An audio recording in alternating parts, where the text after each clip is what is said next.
Değerli izleyicilerimiz, Avrupa'nın pek çok noktasında ciddi bir ekonomik sıkıntı yaşanıyor. Özellikle enerji fiyatlarında, doğalgazda, petrol fiyatlarında ciddi bir yükseliş durumu söz konusu.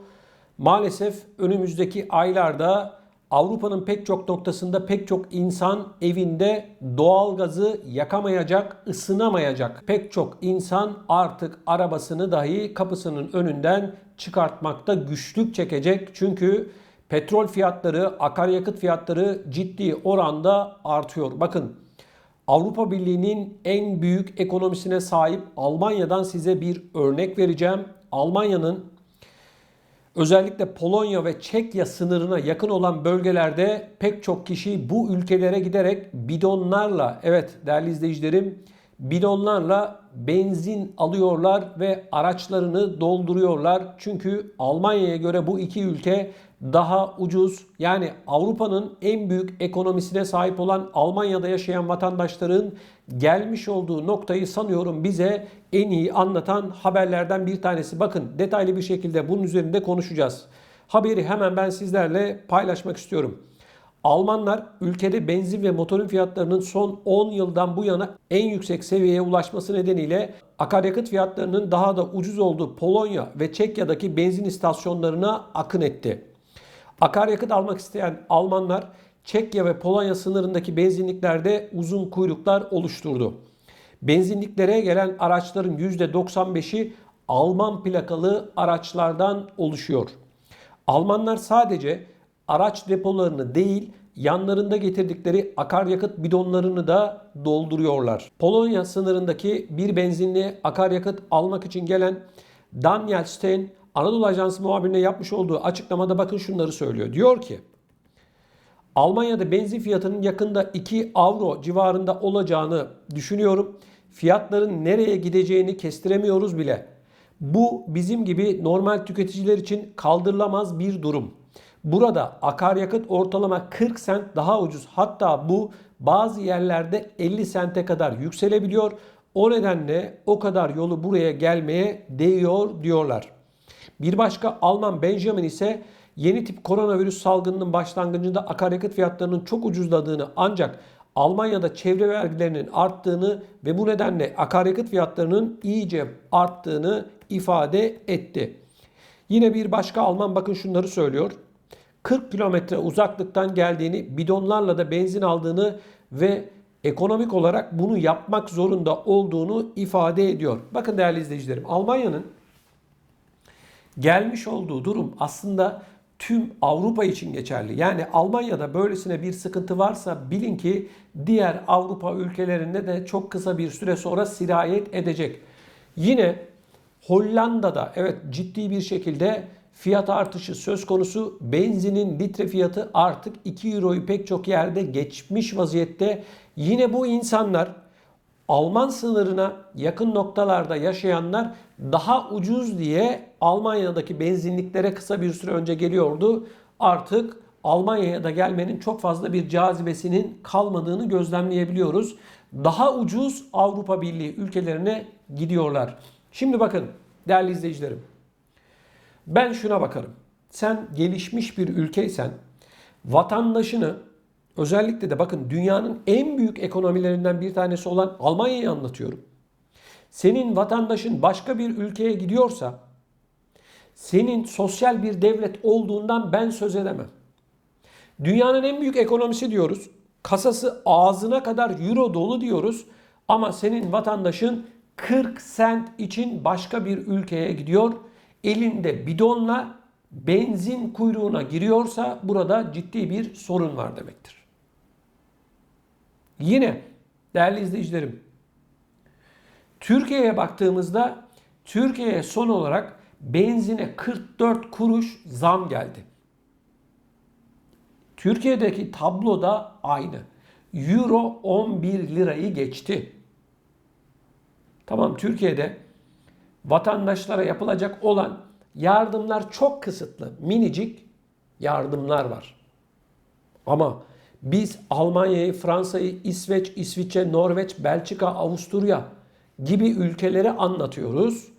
Biz büyük ülkeyiz, zengin ülkeyiz diyen bu Avrupa ülkeleri vatandaşını bu hale düşürmüşse burada sosyal devlet olduğundan bahsedemeyiz.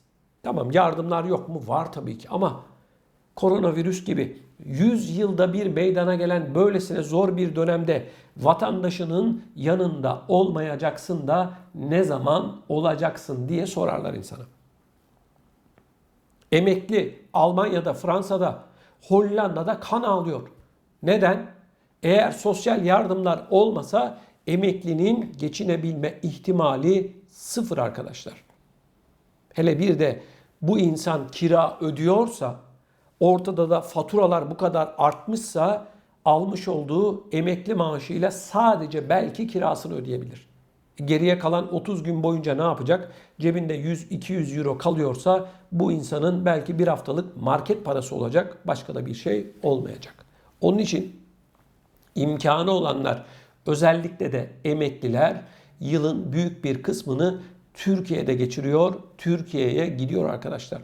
Karı koca eğer emekliyse almış olduğu emekli maaşıyla hiç olmazsa Türkiye'de Avrupa'ya göre daha iyi yaşayabilirler. Bunları anlatıyorum ben. Sanki bunlar olmuyormuş gibi arkadaşlar, bazı izleyicilerimiz, üzülerek okuyorum. Yok öyle bir şey.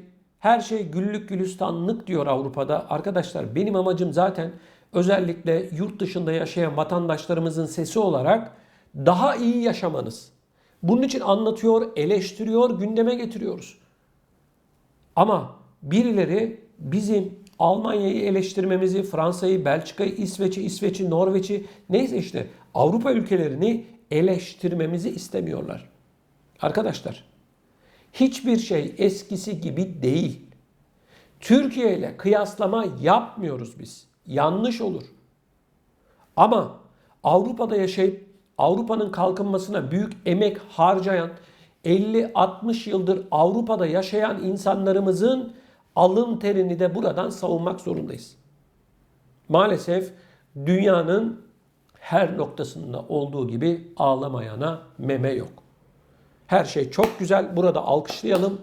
10 numara 5 yıldız diyelim. Ondan sonra göreceksiniz Avrupa'da sosyal yardımları nasıl düşürüyorlar. Koskoca koronavirüs dönemi geldi, devam ediyor. İşçiye bir tek kuruş koronavirüs tazminatı ya da yardımı yapılmadı. Emekliye bir kuruş para ödenmedi. Vatandaşa geçtiğimiz aylarda ne dediler? Evde kalın, dışarı çıkmayın. Faturalar artıyor, gıda fiyatları artıyor. Vatandaş ne yiyecek, ne içecek? Bu verilen sosyal yardımlarla geçinebilmesi mümkün mü? Hiç kimse bunu konuşmuyor.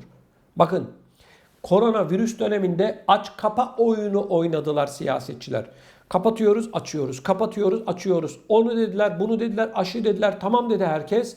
Bir kurtuluş olarak insanların önüne sunuldu. Ama şimdi bakın, dünyanın pek çok noktasında olduğu gibi Avrupa'da da vaka sayılarında patlamalar var. Evet, yine başa dönüyoruz. Madem böyle bir tablo ortaya çıkacaktı, bu önlemler neydi diye tabii ki sormamız gerekiyor. İşin ekonomik boyutuna baktığımız zaman insanlar bugün Almanya'dan Polonya sınırına ya da Çekya sınırına gidip benzin alıyorsa ortada ciddi bir problem var demektir arkadaşlar. İşte lütfen özellikle Avrupa'da yaşayan vatandaşlarımızın bu videomuzun altına yorum yaparak ekonomik anlamda ne durumda olduklarını yazmalarını rica ediyorum. Bundan 2 yıl önceye göre ne durumdasınız? Markette, çarşıda, pazarda fiyat durumu nedir? Ucuz marketler olarak bilinen Aldi'de bile şu anda artık ucuzluk diye bir şey söz konusu değil. Yine Türkiye'de de aynı. Bakın, Türkiye'de BİM, Şok, A101 diye marketler var biliyorsunuz. Binlerce şubesi var bunların. Artık ucuzluk diye bir şey yok arkadaşlar. Avrupa'da da aynı. Hani eskiden şu markete gidelim burası daha ucuz derdik. Aldi'ye, Rossmann'a atıyorum ya da diğer işte marketlere. Ama şu anda hiçbirinin birbirinden farkı yok arkadaşlar. Tablo her geçen gün daha da ağırlaşıyor. İşte insanlar bidonlarla benzin alıyor. Avrupa'da.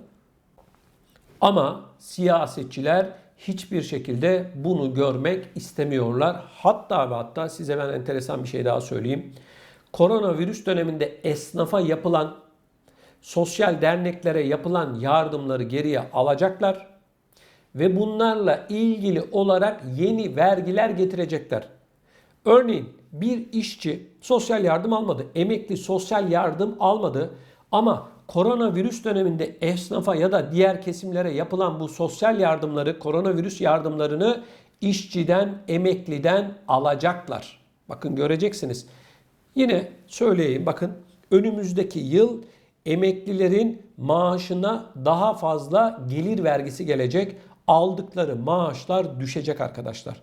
İşte bunun sebebi de koronavirüs döneminde düşen vergileri tekrardan vatandaştan alabilmek. Oysa ki dünyanın en büyük ekonomilerine sahip olan bu ülkelerin vatandaşa daha fazla sosyal yardım vermesi gerekiyor. Çocuk parasına zam var mı? Ya da onu bırakın. Genel itibariyle baktığımız zaman eskiye göre nasıl yaşıyorsunuz? Bırakın hani sosyal yardımı falan geçtik. İstediğinizi alabiliyor musunuz? İstediğinizi tüketebiliyor musunuz? Çoluk çocuğunuzun ihtiyacını eskisi kadar rahat karşılayabiliyor musunuz? Arkadaşlar tamam, koronavirüs oldu. 100 yılda bir meydana gelen bir salgın. Sen böylesine 100 yılda bir meydana gelen dönemde vatandaşının yanında olmayacaksın da ne zaman olacaksın? Soru bu. Bu sorunun cevabının verilmesi gerekiyor ama görüyorum ki maalesef hiçbir şekilde bu sorunun cevabını vermek istemiyorlar. Bu konuyla ilgili sizden ricam şu: lütfen görüşlerinizi videomuzun altında bulunan yorum bölümüne yazarak bizlere iletin. Bunun yanı sıra değerli izleyicilerim, beni özellikle yurt dışından izleyen vatandaşlarımızın da gündeme getirmemizi istediği konular varsa lütfen videomuzun altına yorum olarak yazmasını rica ediyorum.